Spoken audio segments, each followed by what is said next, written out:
You don't. Can you answer Saquon's question?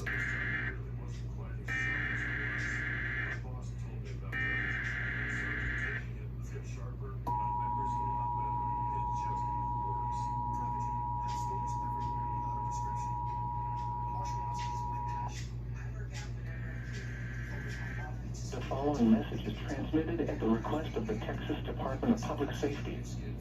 This is a statewide child abduction alert issued by the Texas Amber Alert Network. The Tyler Police Department is searching for Yama Ross, black male, 1-year-old, 2 feet 8 inches, 45 pounds, black hair, brown eyes. Police are looking for Tanya Jackson, 26 years old, black, female, 6 feet 2 inches, 200 pounds, black hair, brown eyes in connection with her abduction. The suspect was last seen in Tyler, Texas. Law enforcement officials believe this child to be in grave or immediate danger. If you have any information regarding this abduction, call the Tyler Police Department at 903-531-1000.